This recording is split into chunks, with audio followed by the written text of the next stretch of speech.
Kerjasama kan nggak harus jadi menteri. Bikin masjid juga kerjasama gitu loh. Dan mempersilahkan partai-partai di luar itu untuk berjalan di tempat yang sunyi. Menikmati sunyinya jalan menjadi oposisi. Haram hukumnya itu. Partai-partai politik yang kalah pemilu berkoalisi dengan pemenang. Haram. Kok cepat sekali berubah iman politiknya. Kalau tiba-tiba Demokrat merasa menjadi bangga jadi menterinya Prabowo Subianto. PKB misalnya dapat menteri, Nasdem jadi menteri. Jadi kebanggaannya itu hambar bang. Kalah pun bisa jadi menteri. Atas nama kebangsaan dan atas nama kerakyatan. Kan begitu ceritanya bang. Tidur aja dapat menteri kok. Kalah aja dapat menteri kok. Nggak perlu berdarah-darah. Ngata-ngatain itu, oh IKN itu proyek abal-abal. Hilirisasi itu abal-abal. Nggak perlu khotbah-khotbah begitu. Kalaupun toh pada ujung-ujungnya akan berkongsi dalam satu kolam koalisi bersama. Apalagi ketum-ketum partai, elit-elit partai selalu mengatakan bahwa ini adalah kawan lama, sahabat lama, senasib dan persuangan. Apalah ceritanya kalau begini ceritanya pemilu Pak. Kalaupun toh terpaksa ingin berkoalisi dan mengajak partai politik yang kalah, enggak perlu disembunyikan dong. Oke siap berkoalisi dengan Prabowo dan Gibran. Dan siap jadi menteri, apa salahnya? Itu aja nggak perlu atas nama kebangsaan, kerakyatan, rekonsiliasi. Aima, rakyat kita ini udah pintar. Kalau koalisinya ikhlas lillahi ta'ala, ingin masuk surga, tak jadi menteri, silahkan dukung Prabowo dan Gibran. Tapi nolak jadi menteri, itu baru mantap. Masalahnya koalisinya pun pakai syarat. Boleh berkoalisi, tapi dapat menteri. Menterinya nawar pula, 2 atau 3. Setelah 2 dan 3, nyebut juga pos kementerian mana yang basah. Repot. Nanya juga, kira-kira dapat Menko apa kagak? Repot. Halo sahabat DC, kali ini saya akan membagikan pernyataan keras pengamat politik Adi Prayitno kepada Surya Paloh CS saat tampil di ILC terbaru. Pada kesempatan itu, Adi Prayitno dengan tegas mengatakan Nasdem dan PKB tidak perlu malu-malu jika ingin bergabung dengan Prabowo Gibran. Tapi jangan mengatasnamakan demi bangsa atau demi rakyat. Karena ujung-ujungnya yang diincar adalah kekuasaan atau posisi menteri yang demi keuntungan partai. Dia juga menyinggung iman politik Nasdem CS yang cepat berubah. Padahal menurutnya haram hukumnya jika partai kalah berkoalisi dengan partai pemenang. Tak perlu berlama-lama, yuk kita saksikan bersama video berikut ini. Pengamat politik Adi Prayitno.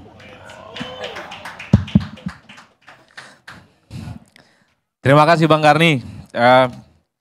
Selamat malam semuanya. Saya kalau mendengar dan melihat judul dialog kita malam hari ini memang cukup luar biasa. Akal-akalan ketua umum partai untuk mendapatkan kursi kabinet.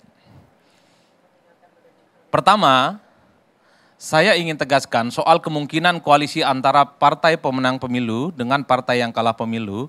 Ini faktor apa yang disebut sebagai kutukan presiden minoritas. Apa itu presiden minoritas? Dalam sistem presidensialisme multipartai di Indonesia, di mana presiden dipilih secara langsung, ada satu kutukan yang saya kira ini terjadi pada SBY, kemudian lanjut kepada Jokowi, dan kemudian Pak Prabowo Subianto dan Gibran Rakabuming Raka. Di mana presiden yang menang dalam pilpres, tapi dia minoritas di parlemen. SBY menang pilpres 2004. Saat itu koalisinya kecil dibandingkan dengan kalah pemilu, tapi dalam perjalanan politiknya, SBY juga merangkul pihak-pihak politik yang kalah tentu untuk mengamankan kepentingan politik parlemen dan demi menjaga stabilitas politik. Jadi ada keterpaksaan sebenarnya dari kubu pemenang karena kutukan presiden minoritas itu untuk dirangkul. Terutama pihak-pihak yang kalah. Begitupun yang terjadi pada Jokowi. Jokowi dalam Pilpres 2014, PDIP sebagai partai pemenang Pileg saat itu dilanjutkan dengan Jokowi sebagai pemenang presiden, juga merangkul pihak-pihak yang kalah dalam pemilu. Ada PAN, ada P3 dan ada Golkar. Karena saat itu koalisi pendukung Jokowi dan JK itu minoritas. Saya ingat persis hampir setahun setengah lamanya Jokowi ini kan keputusan politiknya selalu diprotes dan bahkan mendapatkan resistensi yang cukup signifikan. Bahkan saat itu Undang-Undang MD3 yang mengamanatkan pemenang Pileg otomatis mendapatkan ketua DPR itu amsyong dan ambyar total. Jadi sebenarnya itu efek karena dukungan politik di parlemen rendah. Puan Maharani mestinya jadi ketua DPR itu 2014 yang lalu, bukan 2019. Itu efek parlemen kalah saat itu. Jokowi juga merangkul pihak yang kalah. Jadi ketika melihat Prabowo Subianto misalnya, ada intensi untuk merangkul pihak yang kalah, sebut saja misalnya Nasdem dan PKB. Nggak perlu malu-malu bang. Nggak perlu atas nama kebangsaan, tidak perlu atas nama kerakyatan, demi bangsa dan negara. Bagi saya sudahlah, rakyat ini maklum. Ini sebagai upaya kerjasama politik dan sangat mungkin akan ada tawaran-tawaran menteri. Kerjasama kan nggak harus jadi menteri. Bikin masjid juga kerjasama gitu loh. Bikin irigasi juga kerjasama. Bikin musola, bikin infrastruktur juga kerjasama. Dan untuk rakyat, irigasi pertanian juga bagian dari kerjasama politik. Jadi kerjasama itu nggak harus jadi menteri. Atau kalau apa yang disebut oleh Mbak Lulu tadi, bahwa sepertinya misalnya partai pemenang pemilu itu butuh PKB. Karena mungkin kepentingan di pilkada. Ya oke, nggak perlu jadi menteri, koalisi aja di pilkada. Pilkada Jakarta, Pilkada Depok, atau Jawa Timur dan Jawa Tengah yang menjadi basis kekuatan PKB. Nggak perlu jadi menteri. Kalau memang iman politiknya nggak tergoda dengan ajakan itu. Begitupun dengan Nasdem, kalau memang tidak tertarik, sekeras apapun tawaran-tawaran dari Prabowo untuk berkoalisi, nggak usah ikut. Misalnya menjaga perasaan pendukung Anies Baswedan dan Muhaimin Iskandar yang sampai hari ini belum sepenuhnya move on. Yang menuduh kemenangan pemilu 2024 itu penuh dengan kecurangan, kedoliman dan ketidakadilan. Mestinya nggak tergoda, sehebat apapun godaan itu. Cuman kan problemnya atas nama kerakyatan, atas nama bangsa dan negara, ya ujung-ujungnya menteri. Mestinya tolak dong. Tentu untuk menghormati basis konstituen yang saya kira per hari ini itu masih terluka persoalan-persoalan politik elektoral Pilpres 2024.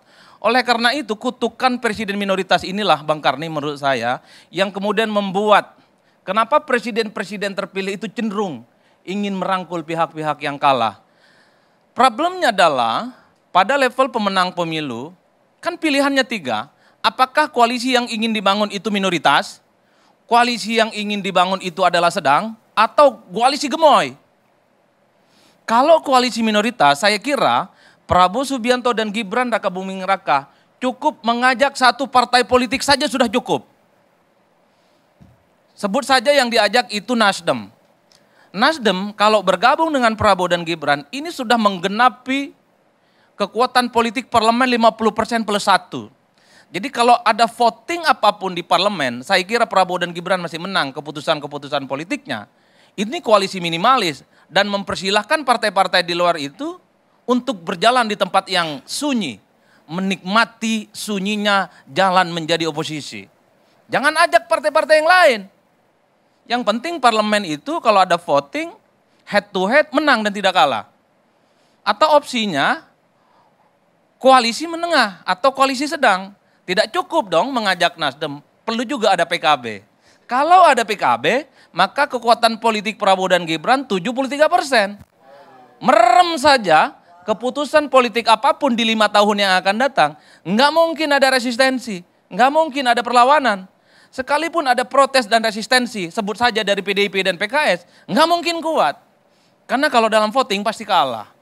Atau opsinya yang ketiga, yaitu koalisi gemoy. Ini kecenderungannya memang ketika ada informasi misalnya soal bagaimana Prabowo Subianto ingin bertemu dengan Megawati. Megawati soal kemungkinan bertemu dengan Prabowo.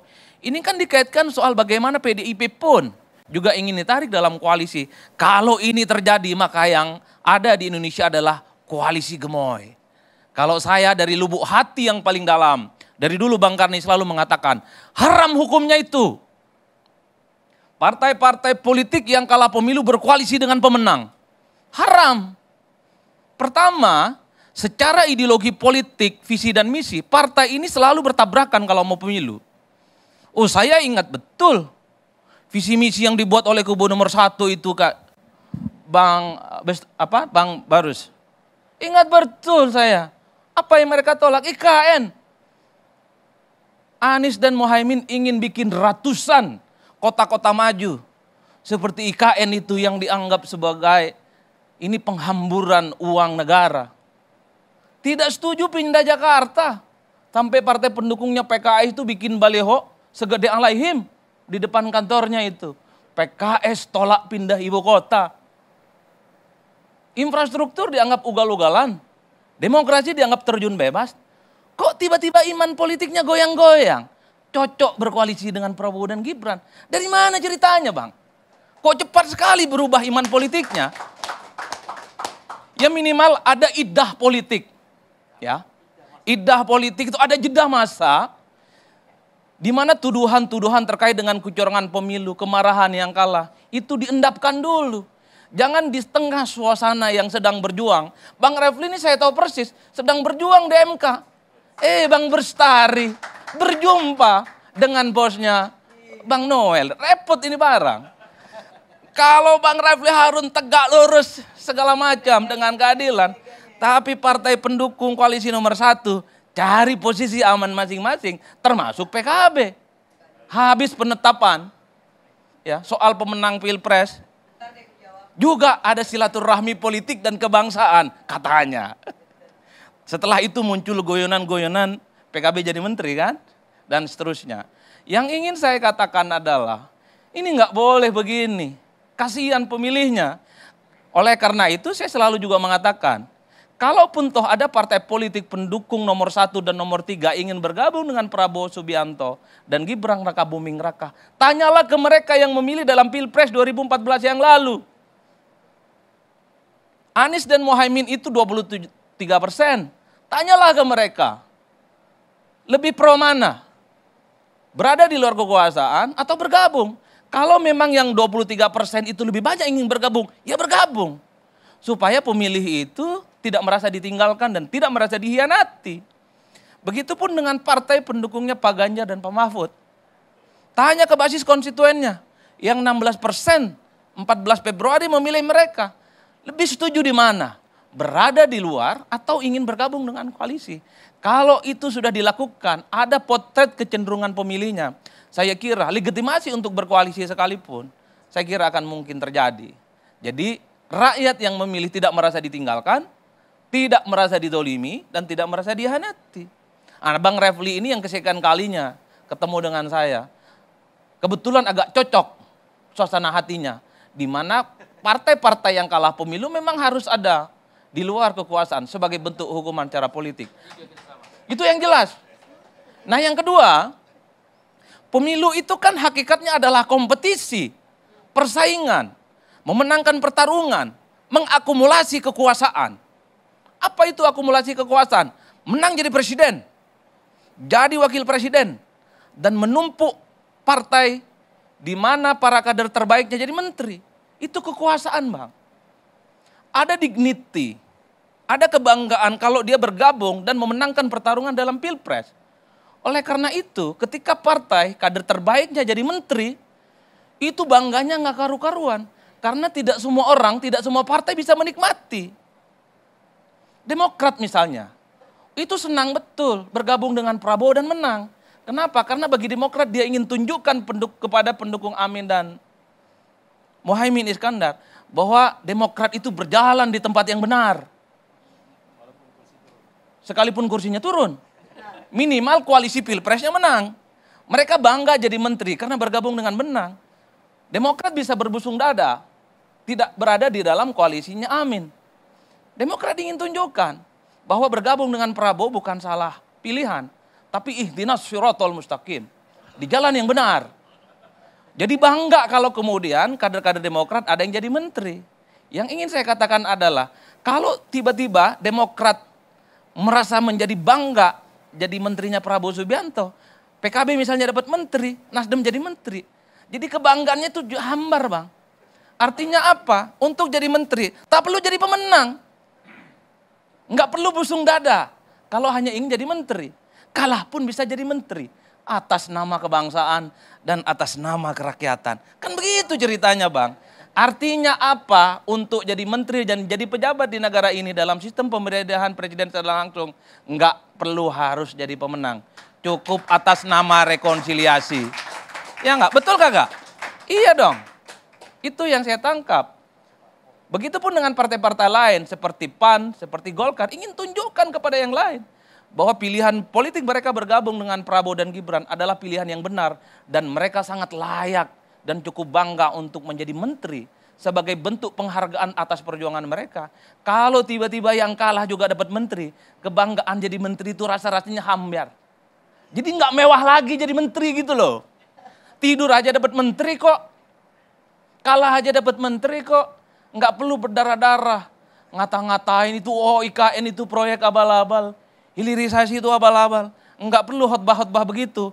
Kalaupun toh pada ujung-ujungnya akan berkongsi dalam satu kolam koalisi bersama. Jadi begitu jalur ceritanya. Kalau begini ceritanya, apa-apa rangkul-merangkul yang kalah pun jadi menteri. Besok-besok tak perlu ada pemilu. Tak perlu ada pilpres, gantian aja. Betul, saya setuju. Apalagi ketum-ketum partai, elit-elit partai selalu mengatakan bahwa ini adalah kawan lama, sahabat lama, senasib dan perjuangan. Apalah ceritanya kalau begini ceritanya pemilu, Pak. Udah gantian aja. Hari ini Gerindra, besok Golkar. Damai. Besoknya lagi Nasdem, besoknya lagi Demokrat, dan seterusnya dan seterusnya. Giliran, Pak. Negeri yang damai itu memang berat buat Adi Prayitno. Oh gitu ya. Enggak, saya hanya ingin menjelaskan fakta politik. Ingin menjelaskan fakta politik. Artinya yang ingin saya katakan adalah, kalaupun toh terpaksa ingin berkoalisi dan mengajak partai politik yang kalah, enggak perlu disembunyikan dong. Oke, siap berkoalisi dengan Prabowo dan Gibran. Dan siap jadi menteri. Apa salahnya? Itu aja, nggak perlu atas nama kebangsaan, kerakyatan, rekonsiliasi. Aima, rakyat kita ini udah pintar. Nggak perlu pakai bahasa-bahasa yang menurut saya hiperbolis hanya sekedar ingin menutupi bahwa sebenarnya juga ingin jadi menteri. Kalau koalisinya ikhlas lillahi ta'ala, ingin masuk surga, tak jadi menteri, silahkan dukung Prabowo dan Gibran. Tapi nolak jadi menteri, itu baru mantap. Itu baru mantap. Masalahnya koalisinya pun pakai syarat.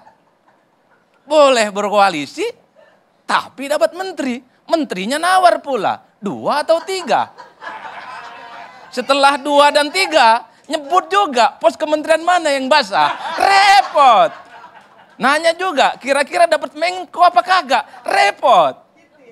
Ini yang saya kira repot. Itu cerita-cerita di sebelah sana. Ya, di negara konaha sana.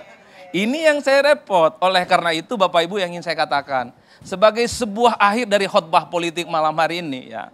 Maknai politik itu biasa-biasa saja. Dan jangan pernah mempercayai komitmen dan statement elit itu 100%. Bacalah elit politik itu sebaliknya.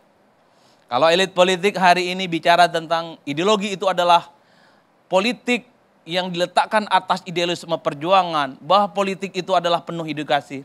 Itu hilangkan per hari ini.